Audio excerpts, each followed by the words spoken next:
같고요. 어, 저는 오늘 여러분과 기뻐하고 즐거워해야 할 이유도 조화가 필요하다라는 제목으로 하나님의 말씀 나누고자 합니다. 기쁜 소식이 있습니다. 여러분, 내일부터 미장원 가실 수 있습니다. 숍들도 문을 열고요. 그리고 카페와 식당도 클럽도 영업을 시작합니다. 코로나19로 인해서 제한됐던 많은 것들이 완화가 되어지면서 조금 더 자유로워지죠. 백신 접종이 80%에 이르면은요, 더 많은 자유가 주어진다고 합니다. 한 2주 정도 뭐 걸리면 그렇게 될 것 같아요. 그리고 12월이 되면은 더 많이 자유로워져요. 이 단계적으로 이 코로나와 함께 살아가는 조금 비정상적인 그러나 그나마 정상적인 삶이 이제 시작되어지는 거, 하나님의 은혜에 감사하고 또 모든 사람들이 그리고 나라들이 협력하고 이렇게 이루어 놓은 성취에 대해서 감사합시다. 그리고 또 하나 기쁜 소식은 우리 신집사님 그 기술 심사 완전히 통과됐다고 그래요. 그래서 이제 영주권 신청을 위한 어떤 그 최소한의 조건들을 갖췄다고 말씀을 하시더라고요.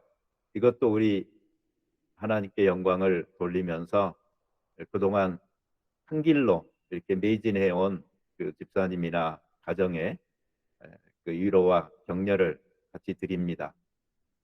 그리고 또 한 가지 기쁜 소식이 있다면 지난주에 제가 그 난민에 대해서 설교를 했었는데 한국에서 그 루랜도라는 분이 있어요. 이분이 한국에서는 굉장히 좀 유명하신 분이에요. 근데 콩고 출신인데 앙골라에서 자기가 콩고 출신이라는 것 때문에 박해를 받았다고 주장을 했어요. 근데 이 주장이 받아들여지지 않아서 난민 신청조차 못하고 인천공항에서 287일 동안 생활을 했었어요. 그런데 신청은 받아야 된다고 그래서 나중에 신청을 하고 이 안산에서 지내왔는데 이번에 난민 지위를 인정받게 됐다고 합니다. 한국에서 난민 지위 인정받는 거 어렵습니다. 앞으로도 좀 이런 일들이 좀 자주 있었으면 좋겠어요. 예, 제가 이 지난주에 4일을 그 일을 했는데요. 브릿지를 발라 놓은 그 가든 바닥에 이 껌이 붙어 있어 가지고 그거 떼어내려고 무릎을 꿇었습니다.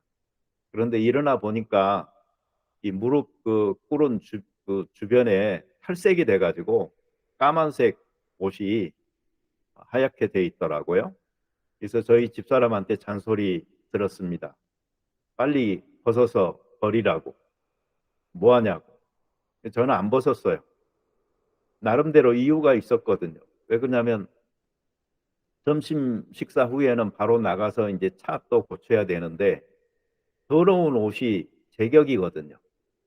그리고 나중에라도 다시 또 그런 일들을 할 때 그런 옷을 입고 하면 되는데 그래서 저는 안 버리고 고집을 피웠습니다. 그랬더니 나중에 저희 아내가 저에게 하는 말이 남의 감정은 생각하지 않는다고 자기가 옳다고 생각하면 남의 말은 다 무시한다고 이런 말을 하는 거예요. 그래서 제가 생각을 해봤어요. 반성할 일이 제가 한두 가지가 아니더라고요. 집사람 말을 그대로 듣다 보면은요, 그게 너 독불 장군이다, 너 잘났다, 결국 이런 말이거든요. 그래서 나 때문에 이 괴로워한 사람이 한두 명이 아니었겠다라는 생각도 들어서 여러분들에게도 죄송합니다. 제가 이 정도나마 좀 깨달을 수 있었던 이유가 뭐였는가 하니 이번 주에 제가 하려고 하는 설교가 딱 여기에 걸리는 그 내용이었거든요. 그래서 일주일 내내 이제 이런 문제들을 생각을 하고 있는 와중에 이런 말을 듣고 보니까 이 설교는 내가 나한테 먼저 해야 될 설교지 여러분들한테 할 설교는 아니다라는 생각도 들게 되어졌습니다. 제가 이 공감 능력이 좀 떨어지는 것 같습니다. 근데 이게 이렇게 가볍게 이야기할 수 있는 말이 아니고 굉장히 심각한 문제입니다. 그래도요, 제가 다행이다 싶은 것은 제 주변에 보면은 나 같은 사람이 또 몇 명이 있어요. 그래서 아, 나만 그렇게 또 외롭거나 자책할 일은 아니다라는 생각도 들기도 합니다. 우리 살다 보면은 주변에서 가끔 이런 사람이 있잖아요. 나는 슬픈데 남은 웃고, 나는 기쁜데 남은 울고, 나는 신나 죽겠는데 다른 사람은 죽을 상이고, 나는 힘들어 죽겠는데 다른 사람은 좋아서 죽고, 뭔가 나하고는 감정선이요 완전히 다르게 그려지면서 느끼는 그런 그 느낌이 있어요. 근데 이럴 때는요, 내가 다른 사람들과 좀 다르구나 라는 생각도 할 수가 있겠지만, 내가 다른 사람들과 함께 이 공감하지 못하고 소통하지 못하는 부분이 있는 것은 아닌가 하는 생각도 좀 해볼 필요가 있습니다. 오늘 우리가 한 구절의 그 성구를 읽었지만 다 아시죠? 이 이야기가 어떤 이야기의 끝에 있는 말씀인지. 그 탕자 이야기입니다. 탕자 이야기에 보면은 주요 등장 인물은 세 명입니다. 아버지, 형, 그리고 동생. 전부 다 남자들이잖아요. 남자들만 있으면 잘 못하는 것이 있어요. 그게 무엇이냐면 소통하는 것입니다.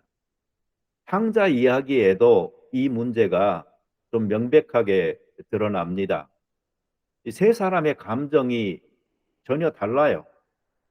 이 감정들이 섞여서 하나로 통일되거나 모이지를 않고 각기 다른 곳을 향해서 가고 있다 하는 느낌을 갖습니다. 이 탕자 이야기의 디테일이 생략되어져 있다라는 점을 감안을 하더라도요, 문제는 좀 심각해 보입니다.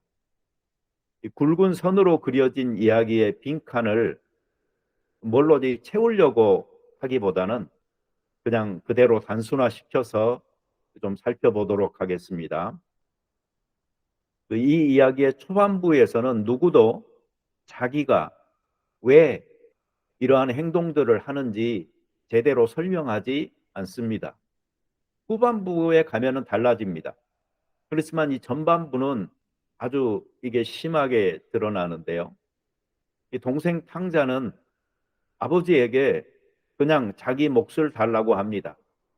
자기가 왜 그러는지 말하지 않아요.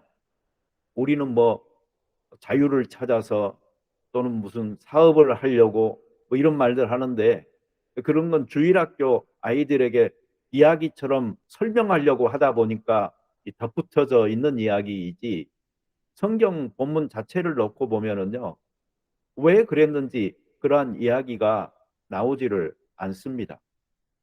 그리고 아버지도요, 아들이 왜 그것을 요구하는지 묻지도 않아요. 그러니까 그냥 느낌은 뭐냐면은 달라고 하니까 그래 내 몫이다. 그리고 그냥 줘버리는 느낌. 이걸 보잖아요. 그러면 이 가정이 좀 정상적인 가정이 아니고 엮이는 가족이 아닌가라는, 또는 불통 가족이 아닌가라는 이런 생각을 지울 수가 없어요. 아주 단순화시켜 버렸기 때문에 이 드러난 행동만 있을 뿐입니다. 요구하고, 그리고 허용하고, 그리고 책임져야 할 일만 여기에 드러나고 있습니다. 이 사람과 사람 사이에는, 그리고 한 가정과 교회, 이 사회에는 이 대화를 서로 간에 많이 해야 이 소통이 되는데, 이 남자들이 좀 이게 부족합니다. 그래서 저는 부러워요. 여자분들은 참 잘 소통하잖아요. 놀라운 자질이에요. 절대 뭐 이 잡담이다 이렇게 말할 이유가 없어요. 왜냐하면 남자들도 배워야 될 부분이 있거든요. 그러니까 우리 교회에 다시 모이잖아요. 그러면 좀 참새방이 되도록 노력을 좀 합시다. 서로가 말을 하고 자기 마음을 보여주고 생활을 보여주고 자기의 의견을 드러내고 자기 느낌을 나누고 이렇게 서로 해야지 거기에 소통이 있게 되는 것입니다. 이해도 조금은 돼요. 왜냐하면 자식 입장에서 아버지께 무엇을 요구하면서도 왜 자기가 그것을 요구하는지 이 설명할 필요조차 느끼지 않는 경우가 있을 수가 있거든요. 특별히 자기가 이 동기가 떳떳하지 않잖아요. 그러면 그것을 감추려고 하고 때로는 다른 이유를 대면서 거짓말을 하기도 하는데 이 탕자는 어쩌면 거짓말하기보다는 아예 말하지 않는 쪽이니까 이게 더 나을 수도 있어요. 또 이 부모 입장에서는 다 컸다. 이제 자기 인생 살겠다고 하는 자식 앞길 막을 수 없으니까 가라고 하자. 뭐 이래서 보내줄 수도 있거든요. 그렇다고 해서 우리가 이 부분을 너무 미화하려고는 하지 말아야 돼요. 뭐 자식을 믿는 아버지다. 또 자식이 스스로 교훈을 얻도록 그 자유를 존중해주는 아버지다. 또는 자식의 배움을 위해서 투자하는 아버지다. 뭐 이런 식으로 너무 미화시켜 버리잖아요. 그러면 좀 비현실적이 됩니다. 자식 마음은 자식이 알고 그다음에 아버지가 압니다. 왜 그런 거 아니? 아버지도 아들이었던 때가 있었으니까요. 그러나 아버지의 마음은 아버지가 알 뿐이요. 자식은 모릅니다. 자식은 아직 아버지가 돼본 적이 없거든요. 그래서 아버지의 눈에는 자식의 입장이 어느 정도 보이지만 이 자식의 눈에는 아버지의 입장이 잘 보이지를 않는 것입니다. 자식의 신발에다가 자기 발을 넣어보는 아버지는 있지만 아버지 신발에 자기 발을 넣어보는 자식이 얼마나 되겠습니까?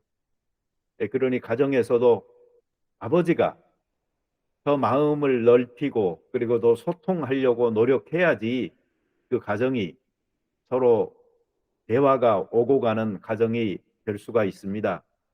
그러니 아버지가 더 노력하고 분발해서 대화의 여러 끈들을 연결하여서 가정의 행복들을 추구하는 우리 소명교회 분들 되셨으면 좋겠습니다. 이 이야기에서요.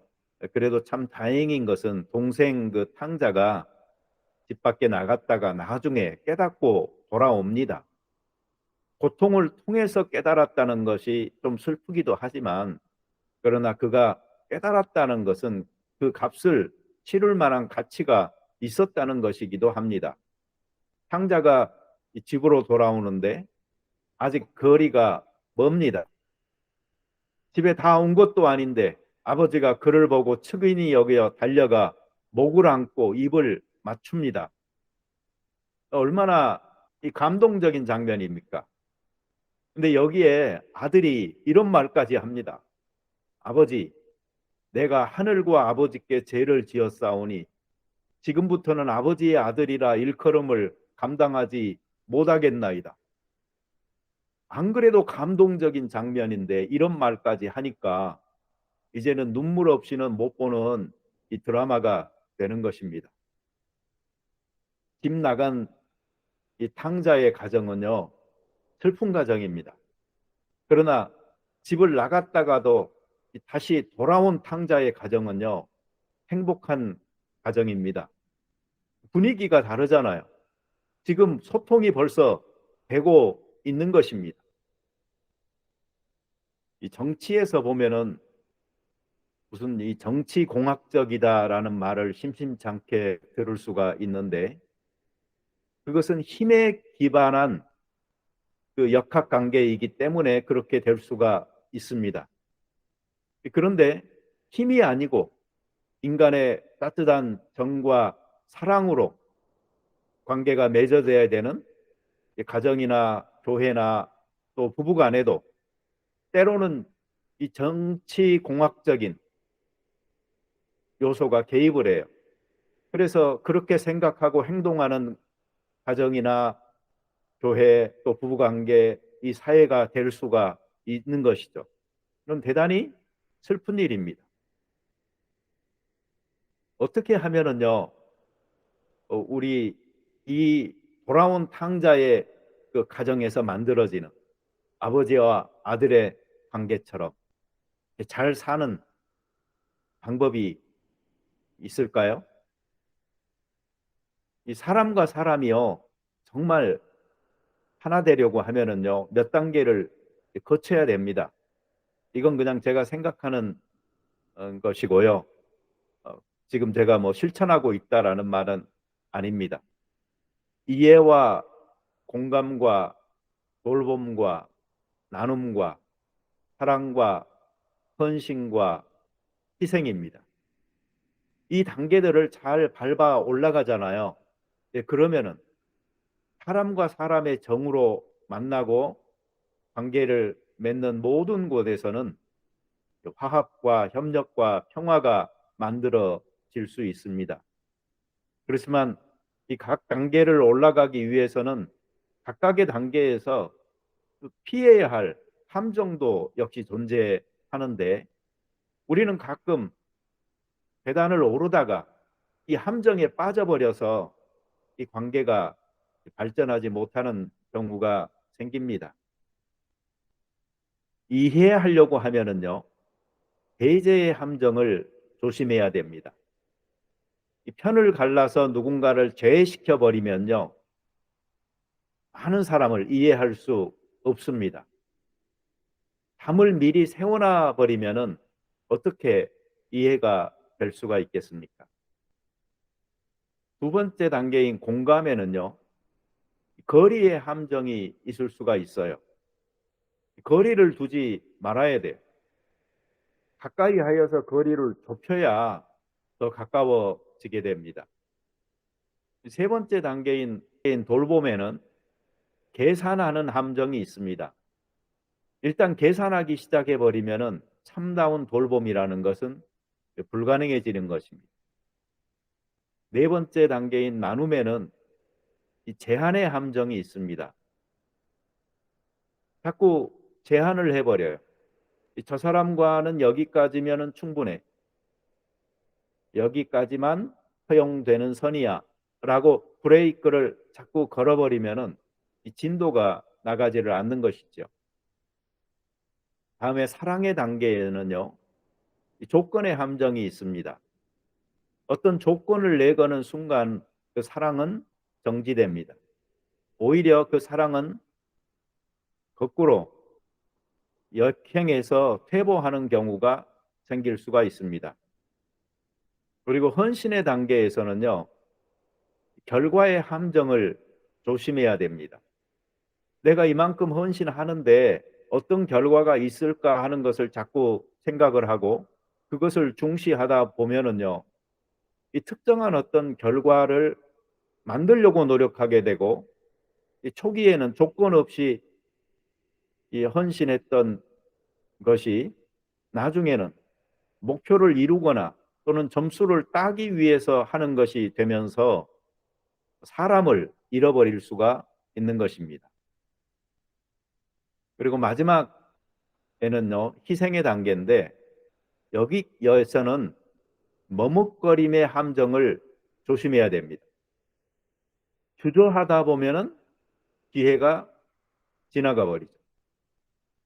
영웅은 순간을 놓치지 않고 자기를 던져야 하는 순간에 자기를 던지는 것입니다. 그래서 이 사회에 영웅이 그렇게 많지는 않는 것이죠. 우리가 이해하려고 노력하고 또 공감의 폭과 깊이를 넓혀가고 서로 돌보고 더 많이 나누고 사랑하고 헌신하고 희생한다면 사람 사는 곳 어느 곳에서나 불화나 갈등이 아니고 화합과 협력과 하나됨이 있으리라고 믿습니다. 15장 22절에서 아버지가 이렇게 말을 합니다.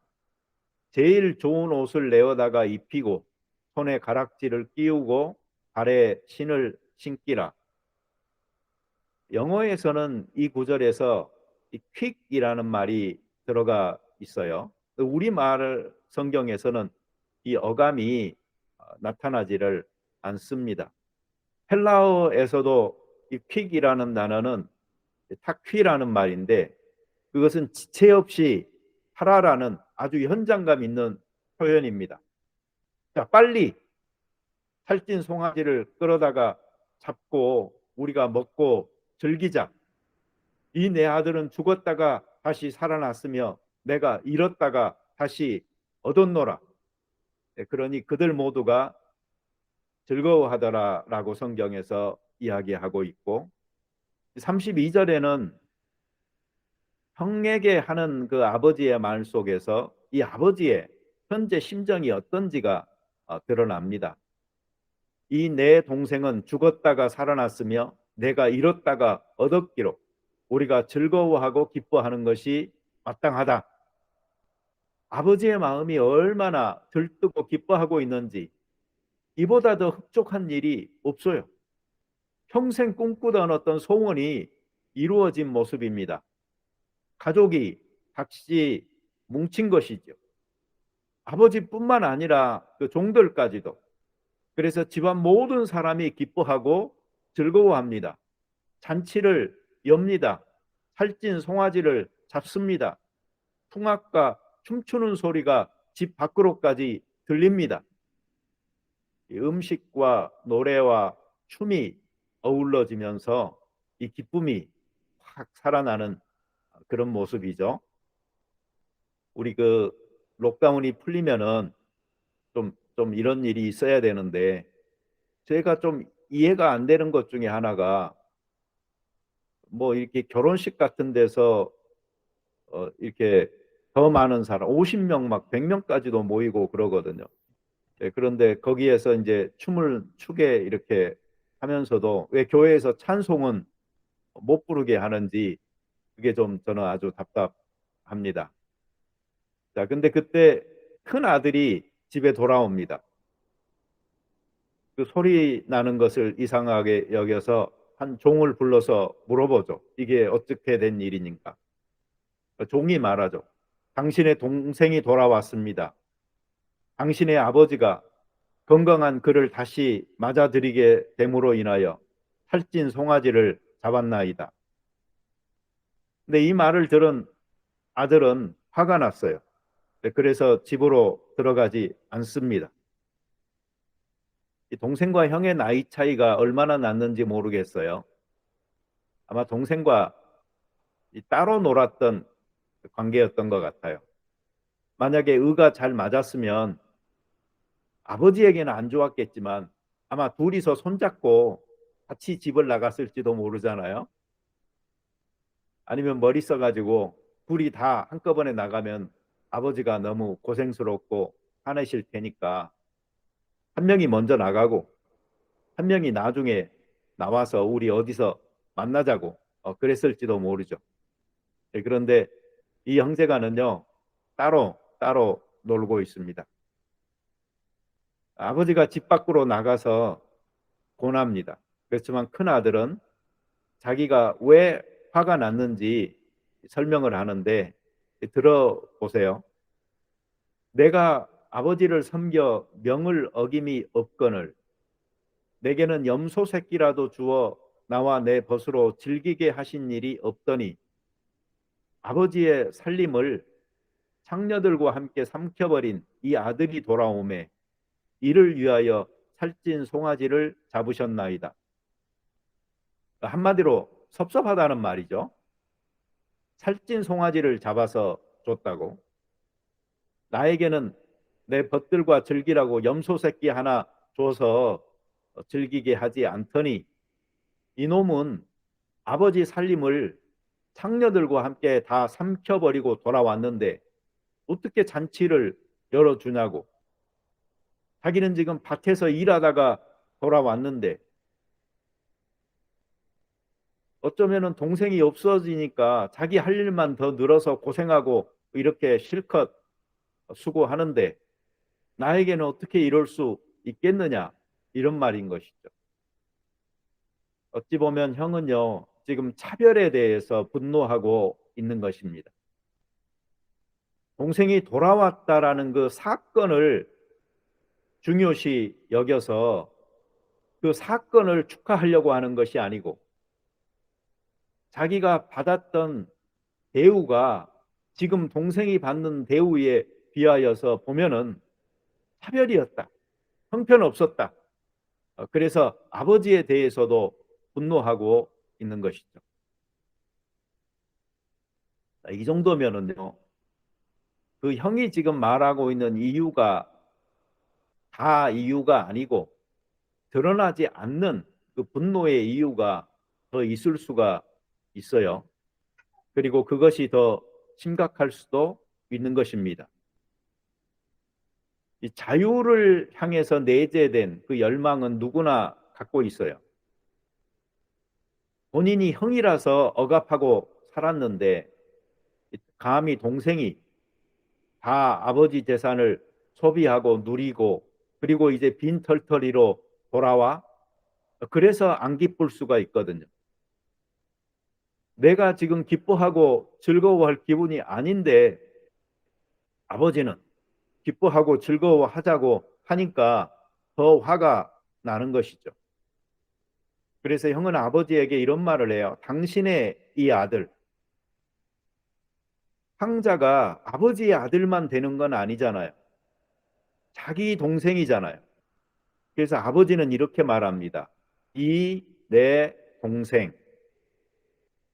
형은 아버지의 아들이라고 하지만 아버지는 내 동생이라고 마치 그 형을 깨우쳐 주듯이 이야기를 하는 것입니다. 우리가 사람을 받아들일 때 그 사람이 다른 사람과 맺고 있는 관계들만 집중해서 생각하지 말고 그 사람이 나와 맺고 있는 관계가 무엇인지를 분명히 확실하게 해야 될 필요가 있습니다. 이 일을 안 하잖아요. 그럼 공감이 생겨나올 수가 없는 것이죠. 그래서 화만 내고 분노만 표현한다면 집을 나갔다가 돌아온 탕자가 아니고 집 안에 있었지만 아버지의 마음도 모르고 또 돌아온 동생의 그 마음도 모르고 어느 쪽과도 소통하지 못하고 공감하지 못한 채 있는 이 형이 바로 집 안에 있는 더 큰 탕자였다 하는 것을 드러내는 사건이다라고 볼 수가 있습니다. 만약 그런 경우라면요, 그는 종보다도 더 못한 형이었어요. 속 좁은 형이었어요. 이 큰아들이 동생과 형제애라고는 없는 듯이 행동하고 있고요. 오히려 종이 형에게 했던 말 속에서 그는 배워야 할 것이 있어요. 당신의 아버지가 건강한 그를 다시 맞아들이게 됨으로 인하여 건강한 그를 다시 맞아들이게 됐다. 이게 무슨 말이죠? 아무것도 기대하지 않는다는 말이잖아요. 그가 무엇을 남겨서 돌아왔느냐 이게 중요한 것이 아니고 그가 그냥 건강하게 돌아왔다라는 것, 그것 하나가 충분히 기뻐하고 즐거워하면서 오늘 잔치를 벌일 수 있는 이유가 된다는 말이거든. 우리가 사람을 대할 때에 좀 이렇게 대할 수 있어야 됩니다. 가끔 그 유튜브에 보잖아요. 그럼 오랫동안 집을 떠났던 주인이 다시 돌아왔을 때 그 개들이 어떤 반응을 보여주는지 찍어서 올린 영상들이 있어요. 근데 제가 본 몇 가지는 보면은 다 군인들이더라고요. 군대에 갔다가 휴가를 왔던 제대를 했던 이렇게 집주인이 다시 집에를 오잖아요. 그러면 걔들이 처음에는 좀 달려가서 짖고 어리둥절 하다가 자기 주인이라는 것을 알잖아요. 그러면 정말 그렇게 좋아할 수가 없어요. 그냥 뭐 정말 미쳐 날뛴다고 해야 할까요? 예, 그런 표현이 딱 맞는 것 같아요. 짖고 뛰고 달려가서 안기고 혀로 핥고 뭐 야단이 납니다. 걔도 그렇게 사람을 반기는데 자기 집안의 식구들을 형처럼 맞이하는 이런 사람이 되면은 안 되겠죠.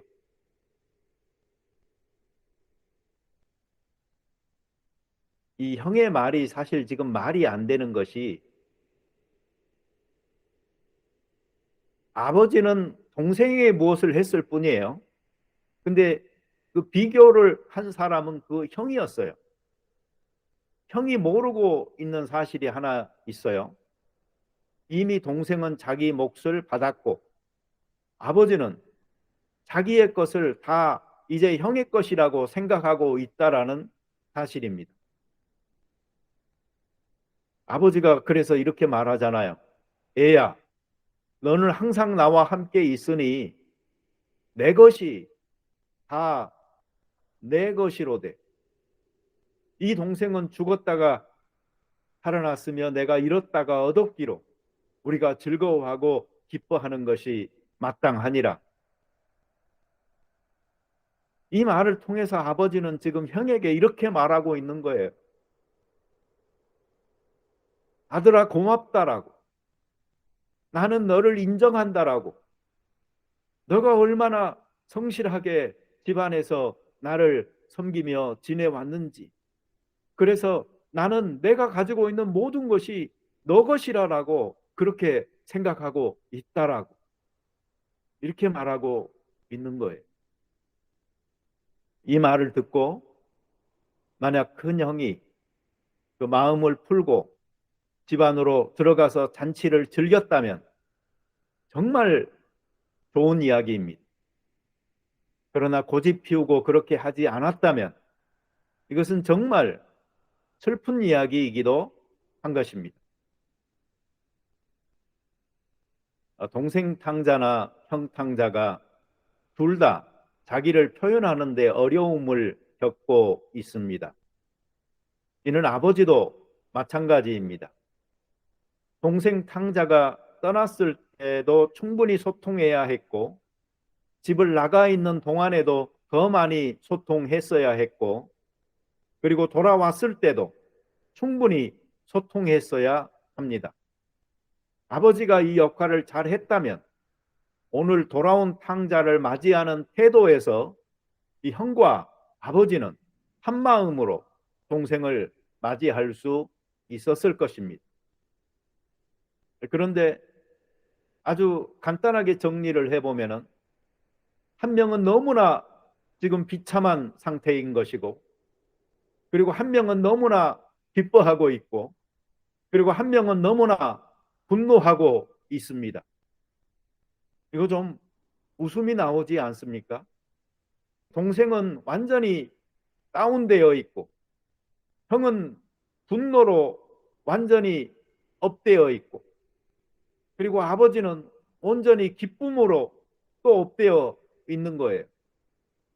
과연 이들의 이런 그 감정이 어떻게 조화를 이루어서 이 가정이 편안을 찾을 수가 있을까요? 부조화의 심각한 현상을 우리가 볼 수가 있습니다. 이런 여러 감정들이 조화되지 않으면요 모두가 불행해집니다. 내가 옳았다, 너가 틀렸다, 뭐 이런 문제가 아닌 것이죠. 공통 분모를 찾아서 소통의 하나됨을 이루지 못한다면요, 이 가정은 가정 자체가 족쇄인 것이고 감옥인 것입니다. 이들은 가족입니다.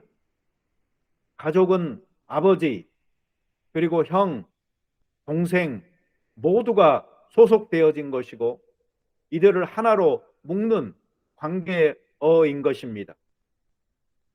서로 다르다는 사실을 알고 내 감정에만 충실하지 말고 내 할 일에만 집중하지 말고 내 성취에만 기뻐하지 말고 늦게 가더라도 기다렸다 가고 덜 이루더라도 함께 할 줄 알고 하는 것이 가정입니다. 그것이 바로 가족들, 사랑하는 사람들이 있는 곳이기 때문인 것이죠. 우리 소명교회 모든 가정들이 이런 소통으로, 공감으로 잘 화합하고 또 사랑하는 그런 가정들이 되기를 바랍니다. 여러분, 사람들과 이렇게 이야기하다 보면은 모든 사람들이 전부 다 자기 중심으로 돌고 있다, 이런 생각을 할 때가 있어요. 물론 누구나 자기 입장이 있으니까요. 그렇지만은 너무나 자기 중심으로만 생각하고 판단하고 행동하여서 가장 가까운 사람들조차도 마음을 아프게 하고 통제하려고 하고 자유를 주지 않고 하는 것들을 보면은요, 여러분, 천동설이나 지동설도 좋지만 거기에 나동설이라는 것도 하나 좀 첨가해야지 설명이 될 것 같아요. 근데 요즘은 이 나동설이 훨씬 더 우세해요. 그래서 모든 사람들이 다 그냥 자기 입장에서 자기 중심으로 생각합니다. 고집이 센 거죠. 여러분, 내 감정대로 살지 맙시다. 내가 비참하고 슬프다고 다 슬퍼해야 하는 것 아닙니다.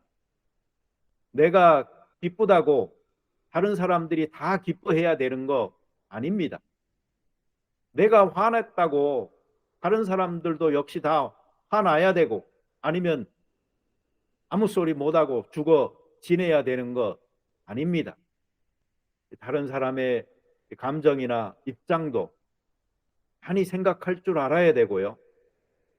내 발을 남의 신발에 넣어보는 일도 가끔 할 줄 알아야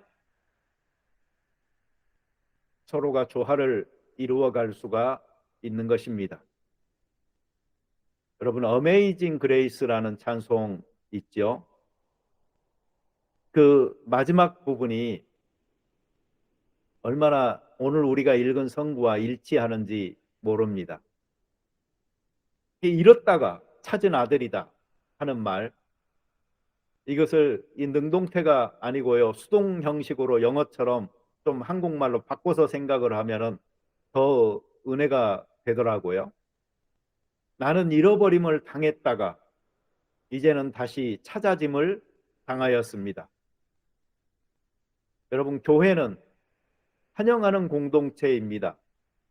누군가를 배제하고 벽을 쌓지 않습니다. 교회는 상자를 더 기쁘게 받아주는 곳입니다. 그래서 성공한 사람이 아니고 실패한 사람들이 더 당당하게 이곳에 존재하고 자리를 잡을 수 있어야 그곳이 아름다운 교회인 것입니다.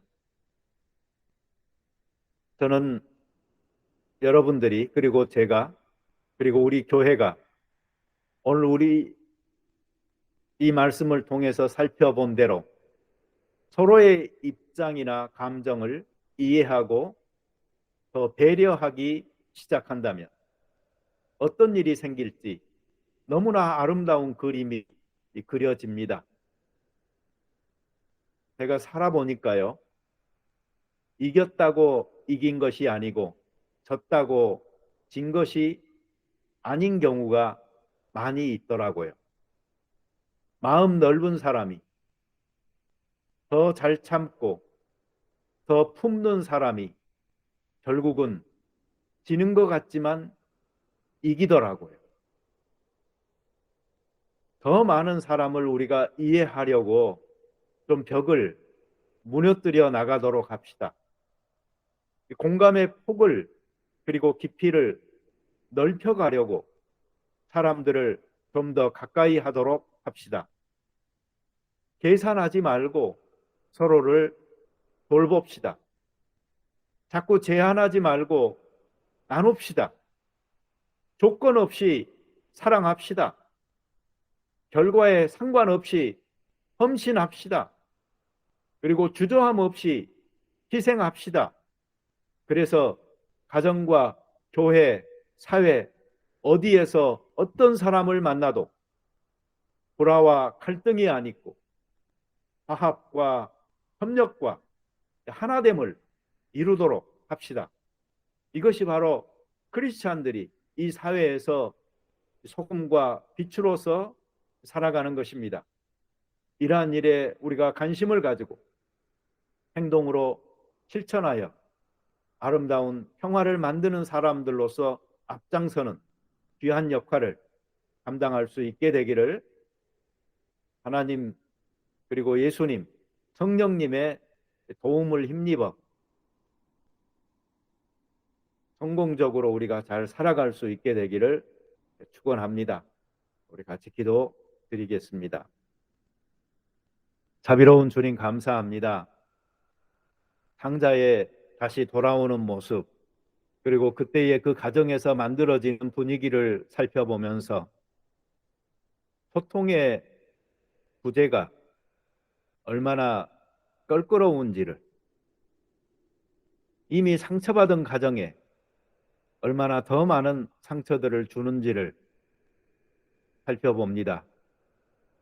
우리가 살아가는 삶이 다른 사람들과 섞여서 살아가는 것인데 단절하고 담을 쌓고 소통을 거부하는 불통의 삶을 사는 것이 아니고 서로 사람들을 믿고 의지하면서 우리가 소통하는 삶을 살아갈 수 있도록 도와주시옵소서.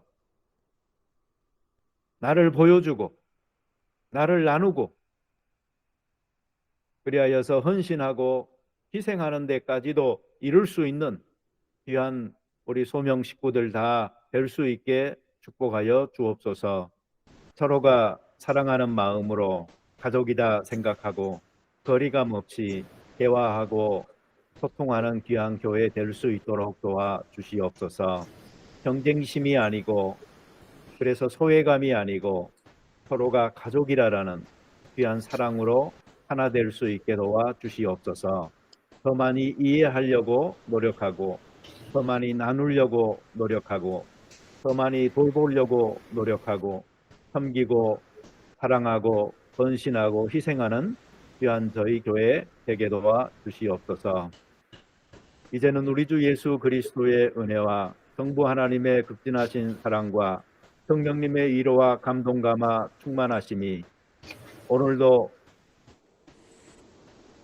가정으로서의 교회를 생각하면서 그리고 가정과 같은 사회를 생각하면서 우리에게 맡겨진 역할을 사랑으로 헌신으로 희생으로 품어내고자 원하는 귀한 교우들 그리고 가정과 교회 위에 지금부터 영원토록 함께 하기를 간절히 축원하옵나이다. 아멘.